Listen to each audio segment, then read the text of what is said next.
and then appropriately placing it on the table. The reason why it's placed on the table is to ensure that they've got good access to any faults that lie in that fleece. They can then remove them and then roll that fleece ready for packaging for sale. So here they are. It's also all about process at this stage, getting that fleece on the table, clearing all that contamination stuff from around the crutch wool, short wools, dag wools, dirty wools, anything that shouldn't be there.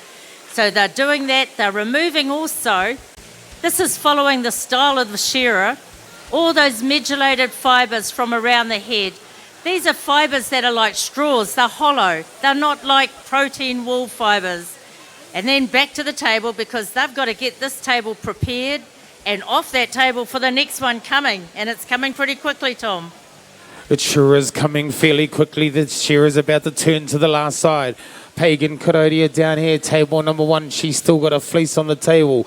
Joel Henare, roll-up time, but Kieran Herbert, she's been there, done that, and she's setting up that next fleece. She's setting it up. She wants it to land nice and flat on the table, because you do need to do a little bit of homework with these fleeces. There's a lot of work in these fleeces, and to get them to land flat, you do need to get in and do a bit of homework. So here goes Kieran.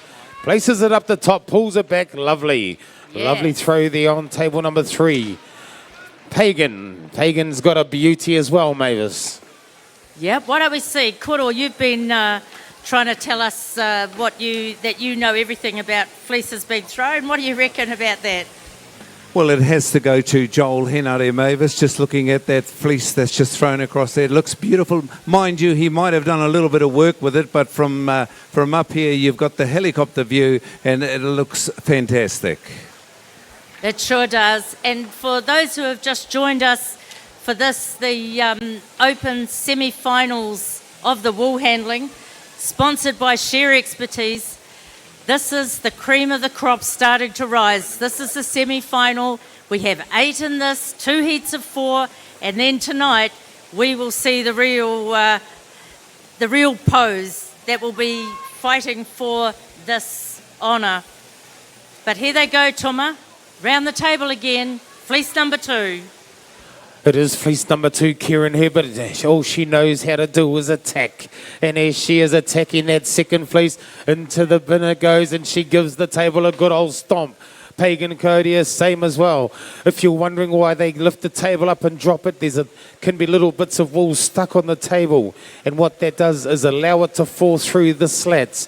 Tina Ellis down there on table number 4. Roll-up time for her. These other 3, they're ready to go, Koro. And it's going to be the Joel Henare, I reckon. He looks like he might have another wonderful fleece. Let's see how they go.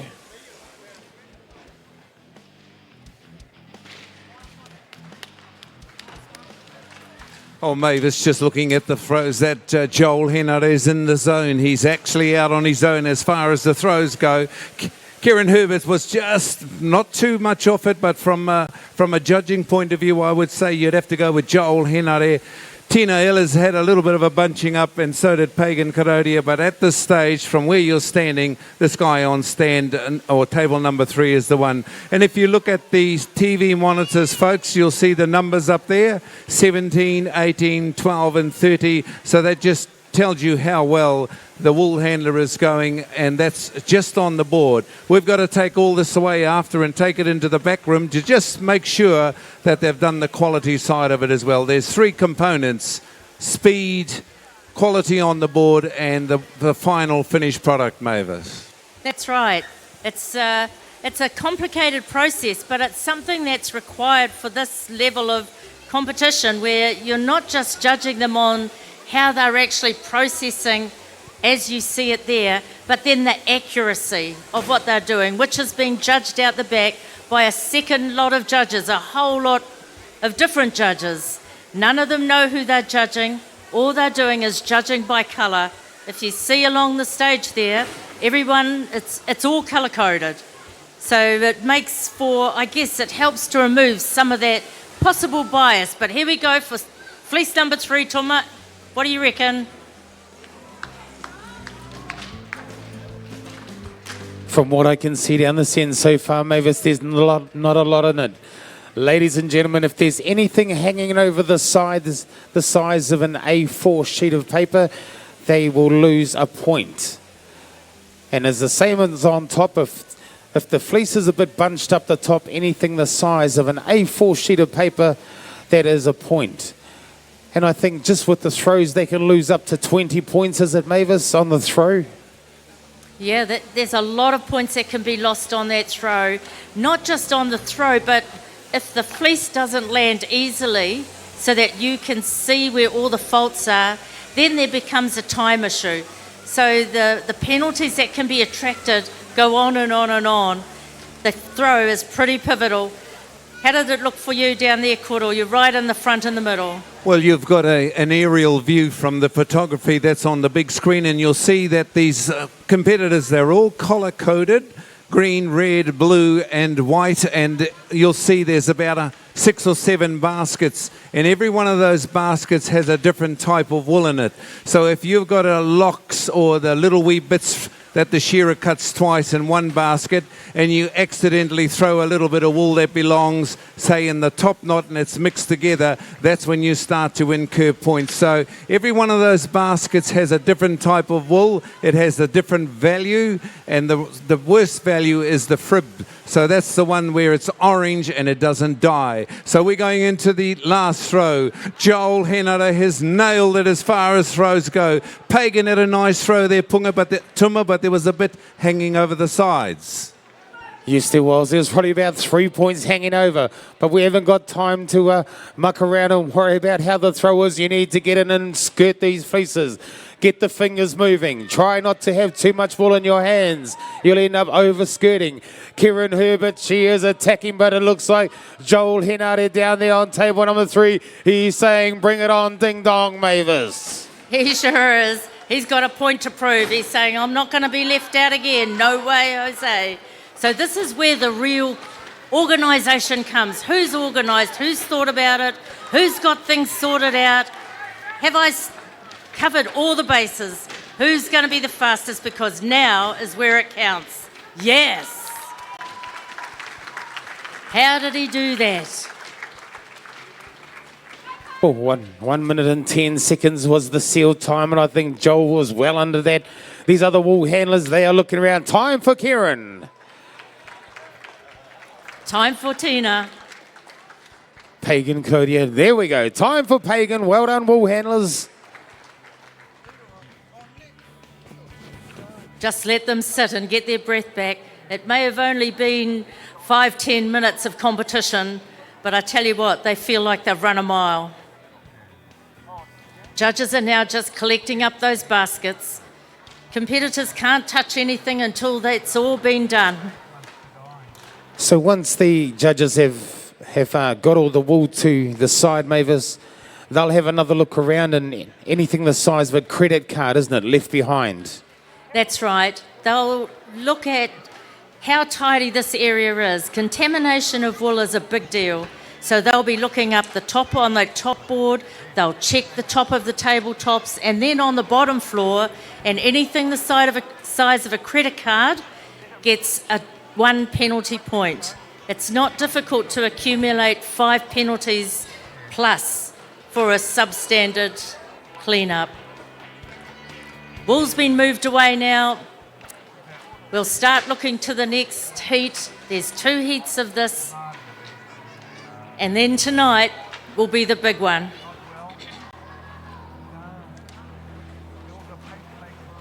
Okay, can we have heat 2 on the board, please?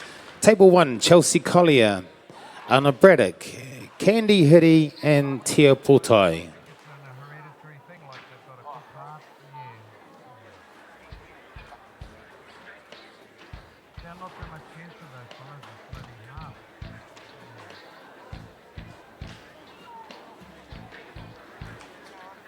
I thought you were coming to give me some hints.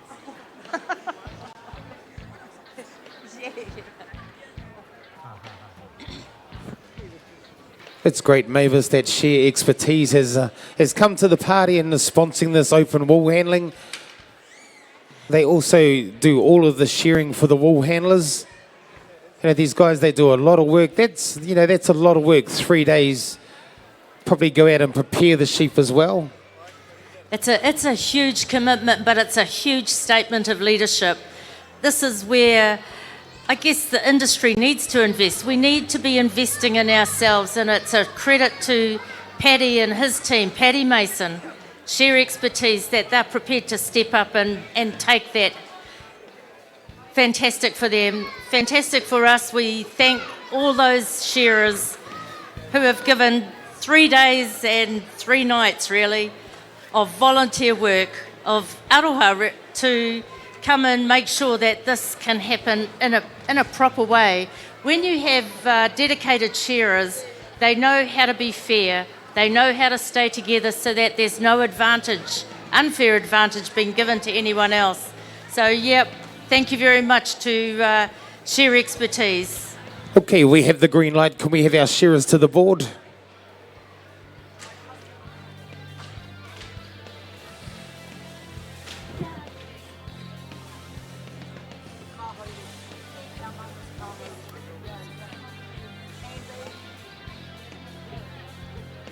Okay.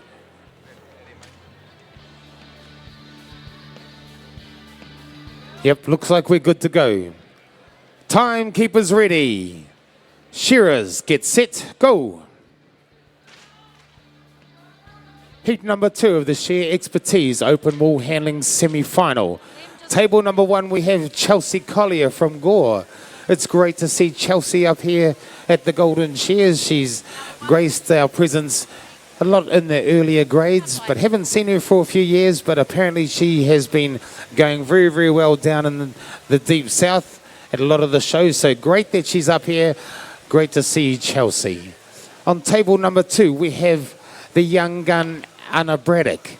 Just from down the road in Ekitahuna, her 2 sisters were competing a little bit earlier on, and it's great to see this young lady come through. I think Cherie Alabaster said to me in the heats, she's like, that young girl, she's gonna go well, and here she is in the semi-finals, Mavis. Yeah, no mean feat to push through all the way to the semi-finals. So on table number 3, we have Candy Hiddy. Candy lives and works and breathes deep in the South Island, down at Matoda. But actually, she's a girl that whakapapas to Pahowera up the East Coast. And if I'm going to have a bit of a show-off for the East Coast, we've got Chelsea down there, Omaramutu up in Opotiki.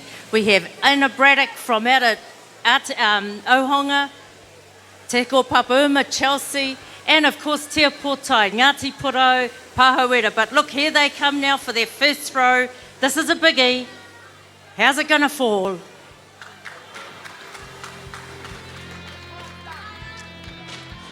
Kuro Mullen stands straight up. He's got an eagle eye. Well, we're at the coalface, Tuma, and I think that'll have to go to the young girl from Gore, Chelsea Collier. There's a little bit of lost points on the other table, hardly any, so we'll just fall in Chelsea's favour at the moment. But look at the way they go. This young lady, Anna Braddock, I think this might be her first semi-finals, Mavis. She's not long been in there, and I think she's probably still at school too, so she's probably been wagging school the last few days to come and compete at the Golden Shears. So this is what it is. She's really loving it. Candy's been here a little bit time. Tia is obviously an older campaigner, and Chelsea Collier there. For her young age, she's done a lot of this competition, but the young Anna Braddock is probably the dark horse in here, and of course this is her very first open wool handling Shear Expertise semi-finals. That's right. Te Ko Papauma will be very proud of this young wahine. Ohonga Incorporation, that's where these people come from. I see her mum and dad over there. I'm sure they won't let her be wagging school. But anyway, we're here today. Tia's got her fleece rolled up.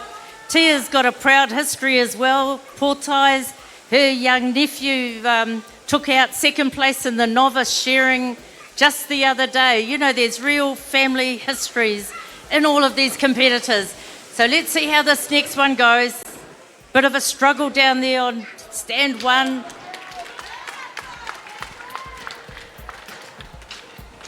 We won't call it, ladies and gentlemen. There's one more fleece to come onto the stage. It's Chelsea Collier, but at this stage, it's going to go back to Tia Portai. She nailed it that time, Mavis. Certainly did nail it. It looked like Chelsea had quite a big, bulky one, Tuma. Is that the case? Yes, it is. Her fleece is probably probably be heavier than she is just looking at her. But she's landed it well. She didn't want to throw it too much because it could have ended up covering the whole floor. And she's done very, very well. But back to her shear as she goes. She's not going to let it phase her too much. She knows that she hasn't got time to worry about things like that. You got to keep moving, because in the wool shed, in the typical shed situation, the shearers will not stop. You need to keep going, Mavis. That's right. So now, these wool handlers are full on. And if you look up at the scores at the moment, these are their board points. These are the judges you see on the tables in front of you. It looks relatively even, doesn't it? It's not a lot between them. So there's going to be a lot that'll be decided outside. But what it's telling you is that the jobs you're seeing now, it is consistent and that they're all working at a real high level. Well, all the tables are cleared, all the wool handlers are running back to their shearer. This is that homework we're talking about. You really need to prepare these fleeces to land on the table. Lovely throw down there, table one, lovely throws. Oh, these wool handlers, they're really rising to the occasion, Koro. Well, Anna Braddock is the one that did the business that time. Tuma, a little bit bunching at the top, but from where I'm standing at the coalface, the young lady on table two, and it's actually reflecting in the points that are on the big monitors there. It just shows you how well these competitors are going. But I do believe the shearers probably can just step up a tad. Let's put a little bit of pressure. This is the last fleece on the table, isn't it? Is this the last fleece?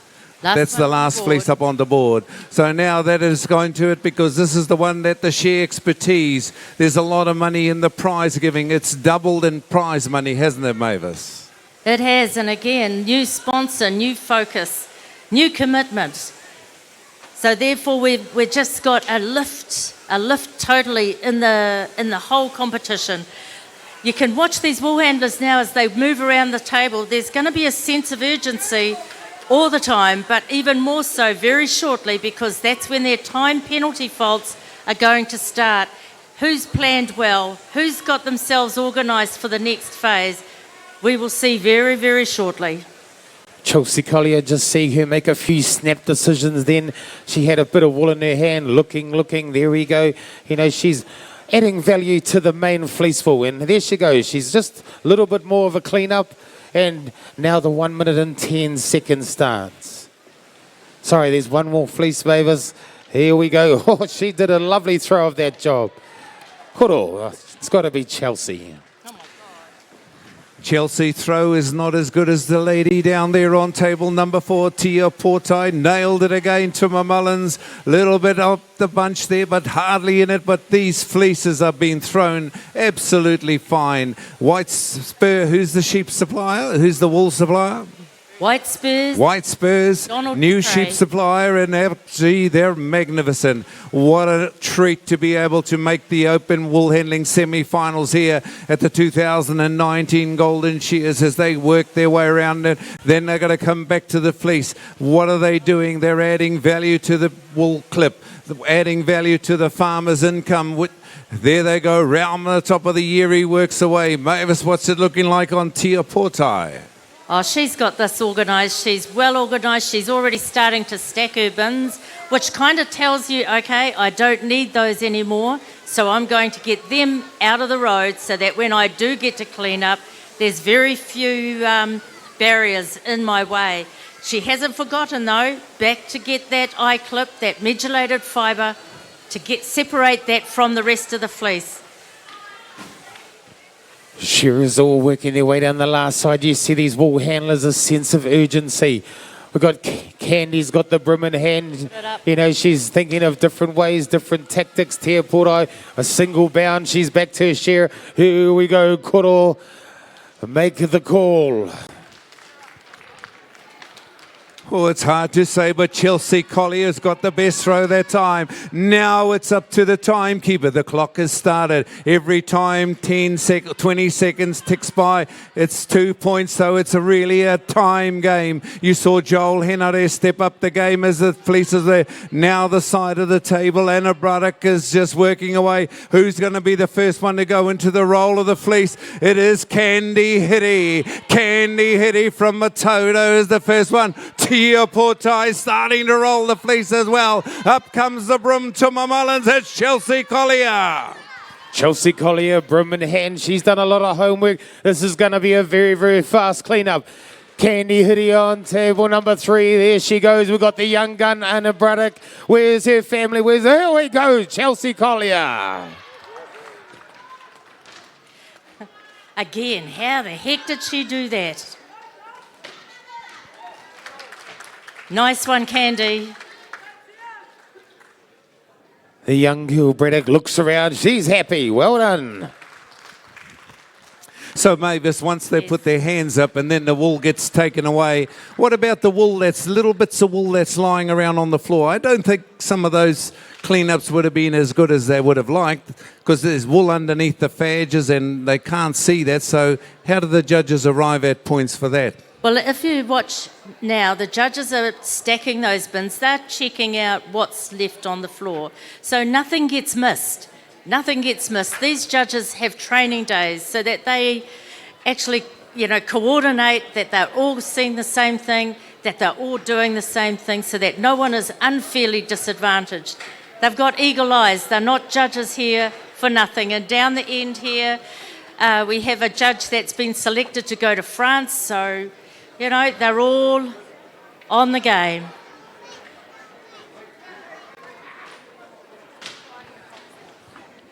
Thank you very much to our shearers. Thank you, guys. Done a wonderful job through the last 2.5 days.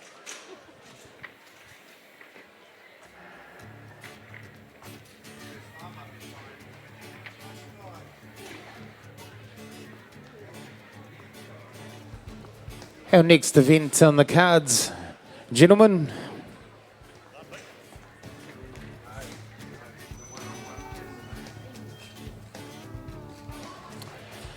Yeah, Tuma, that leads us on to the last event, the big one, or another big one, putting it more accurately, of the semi-final of the Open Shearing, the top 12.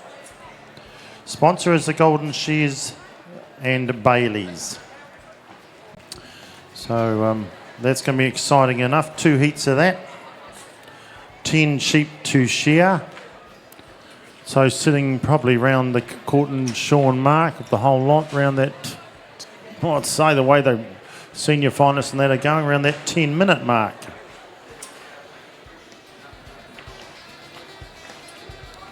So we'll just do the final clean-up and we'll get all the fadges out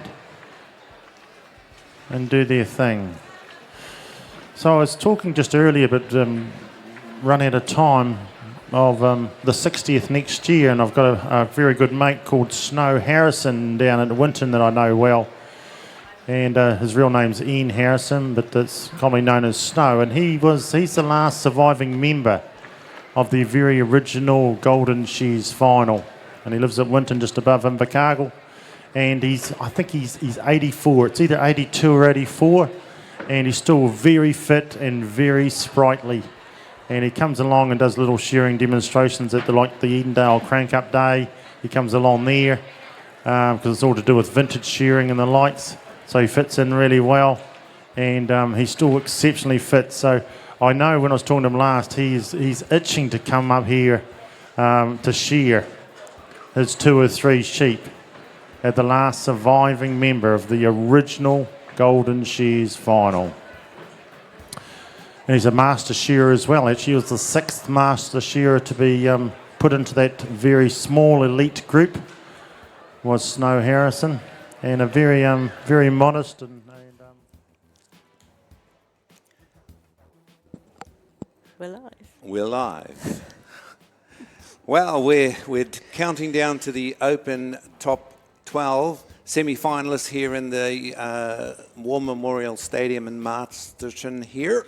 And we're looking now, and I have a special guest in the audience, for the audience this afternoon, and it's Melissa Vetter. Mavis, welcome along to the studio as well. You'll know this. You've not unknown here. This is common ground. You come in here very often. So, Melissa, you are a chiropractor by trade, and we go to chiropractors. Mavis goes to chiropractors, so we thought we'd get it. And we've heard, and I've listened to the journey that Johnny Kirkpatrick's been on, and Johnny Kirkpatrick. Slight man, I don't think he's any heavier than 70 kilos, and he's handling 80 kilograms of sheep. So you work we'll pick out a shearer, somebody like Johnny Kirkpatrick. Sure. How did you keep him upright? How do we keep him upright? I think at the end of the day, chiropractic, if you look at it, the heart of chiropractic is looking at how the alignment of the spine sort of affects the nervous system. So if you've got someone like Johnny, who is, and all of them down there are high-performance athletes, you need them working at their peak. So chiropractic can do a little bit more than just take away pain. We're looking at keeping his focus, his acuity, his speed, his ability to get down there and do what he does. Okay, well, you've got your spine. It's the muscles that hold the spine together, and I understand it because I think we've been going to the chiropractor for a long time, because shearing is really hard on your body. Oh my God, it is so hard on your body. Okay.